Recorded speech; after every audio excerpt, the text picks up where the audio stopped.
Hi there Waltineers, I'm Jack and this is DSNY Newscast, and today was Destination D23's event for the Disney Parks. But before we get into that, I just want to say in advance that I'm sorry if my voice sounds more nasally than it usually is, because at the moment I've got a bit of a head cold, so I don't feel the best. But that wasn't going to get in the way of me delivering to you all of the latest Disney news. And so without further ado, let's get into it. As you see, last year at D23 Expo, the announcements coming out of that nearly 2-hour-long show left a lot to be desired, with many deriding the presentation as being lackluster. As the most interesting part of the entire event was the Blue Sky brainstorm session at the very end, where it was teased that Moana and Zootopia would be coming to Animal Kingdom, and Encanto, Coco and A Villain's Land would be coming to Magic Kingdom. But importantly, nothing was officially announced as being concrete plans. And well, it seems like there was a good reason why all of that was blue sky. As you see today at Destination D23, those plans have seemingly all changed. As right at the end of the presentation today, there was yet another update on Disney's longer-term planned expansions to Walt Disney World. But this time it was Bruce Vaughan on stage, who returned to Imagineering as the Chief Creative Officer in March of this year. And the reason why I'm making a note of this is now with Iger back as CEO and Vaughan leading Imagineering once again, it now seems that Disney is about to get serious about solidifying their future plans. And so first of all, Dinoland USA, Dinorama and Dinosaur are all still going to be going extinct very soon. But it's what's going to be replacing them that's significantly changed, as now it seems that the current plan is for this corner of the park to become known as the Tropical Americas, with it to be themed around the biodiverse regions within the northern part of South America stretching up into Central America. And this will supposedly see Encanto come to Disney's Animal Kingdom, taking over the 2-acre plot of land where Chester and Hester's Dinorama currently sits, with this to be themed to the beautiful Colombian village featured within Encanto, and it will have the Madrigal's Casita at the heart of the land and likely be the entrance to an all-new attraction. But as you can see in the artwork, the way that this has been orientated, much of the Casita's grounds is going to be located on the 2-acre plot of land where Dinorama currently sits, and then the attraction show building would then expand out into the backstage area, and this is actually similar to the plans which I detailed last year for the Moana themed land coming to this area, so instead it's been switched up to Encanto. But in this iteration of the land, Restaurantosaurus will become themed to a Colombian restaurant, and the Boneyard is where a new flat ride is seemingly going to be. And this could either be the retheming of Triceratops Spin, enclosing it within a new building, or something new entirely, as it does look eerily similar to the Tangled themed flat ride going into Walt Disney Studios Park in Paris. And then the big news here is that instead of Zootopia taking over Dinosaur, Imagineering heavily teased that Indiana Jones would be making the Dino Institute his new home.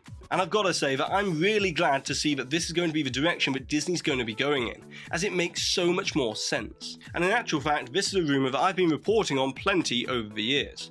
But the idea fell off the table sometime in 2019, with my last report being on it in 2018.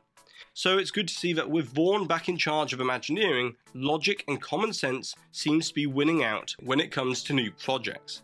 As after all, the enhanced motion vehicle system that is used within the Dinosaur attraction is the exact same ride system that was developed for the always popular Indiana Jones adventure over at Disneyland. And so this kind of retheme should have a quicker turnaround time, as the layout of Dinosaur and the Indiana Jones attraction are not too dissimilar from one another. And for those wondering how Encanto, or Indiana Jones for that matter, fit thematically within Animal Kingdom, well, I could easily see that the Encanto attraction could use Antonio's unique connection with the animals to save the day within an attraction featuring the entire Madrigal family. And then for Indiana Jones, as we can see in the artwork, the exterior of Dinosaur and the Dino Institute building has been completely reimagined as some sort of forbidden temple within Central or South America. which would then give Disney the freedom to explore more of the mythological creatures that were always promised within the opening of Animal Kingdom, as it can even be seen within the official park logo. As I could easily see this storyline blending together in these archaeological adventures with some sort of long lost artifact from a mythical creature, like for an example dragon eggs that have some sort of special power. Or maybe they could just blend together some archaeological components with paleontology for the attraction instead.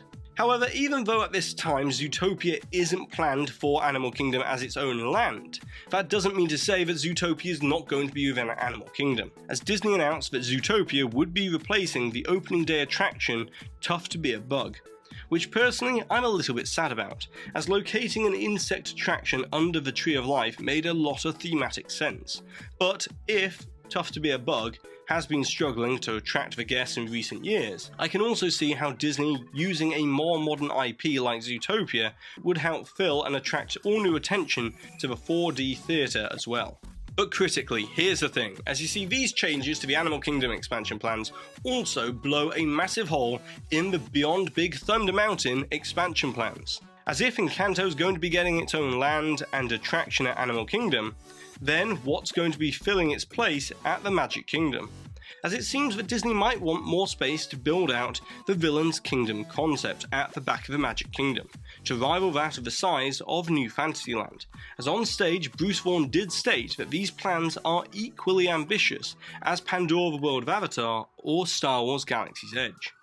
And personally, I feel that Villain's Kingdom has a lot of potential for future attractions and restaurants, and they could even incorporate the Haunted Mansion within the land as well, as maybe, just maybe, this is the way that we could end up getting the long talked about Haunted Mansion restaurant within the Magic Kingdom, which is something I would definitely love to see, as I even did a whole video on it last October. So maybe taking Encanto out of the Magic Kingdom plans means they could expand the Villain's Kingdom concept, or potentially Disney might be bringing a Moana themed land to Magic Kingdom instead, but personally I feel that would work better as an offshoot to Adventureland. So maybe there's a third option that we're not even considering.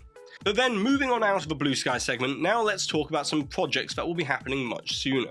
As the Country Bear Jamboree is going to be getting a major update that will open next year in 2024, and this will see the 1971 opening day attraction change in a dramatic way, as there will be an all-new show inspired by a Nashville musical revue. That will feature the country bears that you know and love, but this time performing classic Disney songs in a bluegrass style.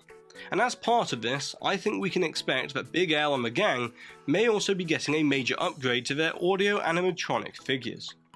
Then, sticking with Magic Kingdom, it was also teased that within Adventureland, Pirates of the Caribbean would also be expanding to include a new pirate-themed lounge, where the iconic Barker bird that used to be featured outside of the attraction will now hold centre stage. And this is likely to be a reimagining of the existing Tortuga Tavern, although no location was specified within the event. And if this does end up being Tortuga that goes down for refurbishment, then that makes sense, as this also shares the location with Pecos Bills, which has been rumoured for quite some time now to become a Tiana's Palace quick service restaurant, as after all Blog Mickey spotted Imagineers touring the location earlier this year. But then, moving on over to EPCOT, we received some pretty big news, which in all honesty I wasn't expecting, and that is that Test Track is going to be getting a pretty major update, as Chevrolet will be remaining as the Pavilion sponsor, but under these sponsorship deals, every 10 years or so, Disney can update the attraction with the sponsors partially funding it. And so we have received this new artwork of what this updated attraction will look like, and it was said that this will be harkening back to the Pavilion and attractions past. So maybe that could mean returning to the theme closer to the pre-2012 current version, which was the 1999 Crash Dummy iteration, or possibly Imagineering might be looking back even further, and thinking of integrating some of the Epcot legacy attraction, World of Motion, into the attraction's new dark ride segments, which personally is what I would prefer. And that's not all in terms of Epcot, as we also received the name for the new nighttime spectacular, as it's going to be called Luminous Symphony of Us, and it will be debuting on December 5th, 2023.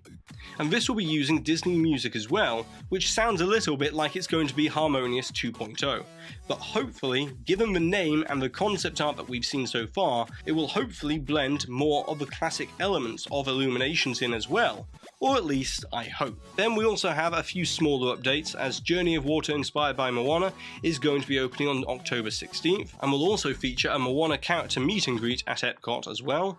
Communicore Hall, Dreamers Point and the rest of World Celebration is going to be opening sometime in December.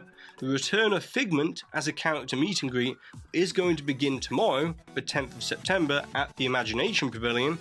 The Hatbox Ghost will be materializing within the endless hallway scene at the Haunted Mansion in late November, and there will also be new missions featuring Ahsoka coming to Star Tours at Disneyland, Disney World and Disneyland Paris in spring of 2024. And then last but certainly not least, we also received an update regarding the big e-ticket Avengers Multiverse attraction that was announced last year to be coming to Disney California Adventure. As despite not hearing much about this for the last year, it is still moving ahead, as we received a new piece of artwork that shows the ride vehicle. And apparently this is going to be themed to be a mix of Tony Stark's time suits and Xandarian technology that will then enable them to jump between multiverses.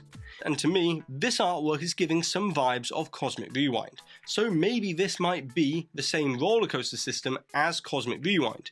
But then again, the configuration of the ride vehicles themselves in previous pieces of concept art combined with this one shares many similarities with the Peter Pan Neverland attraction that's opening at Tokyo Disney Sea next year, which we know is going to be a motion simulator style of attraction, a bit like Flight of Passage. So in all honesty, I'm going to have to do a little bit more digging into this topic to work out what's exactly going on with this Avengers Multiverse attraction. But now, it's over to you, the Waltineers, as I would like to know what are your thoughts and opinions regarding Destination D23 today.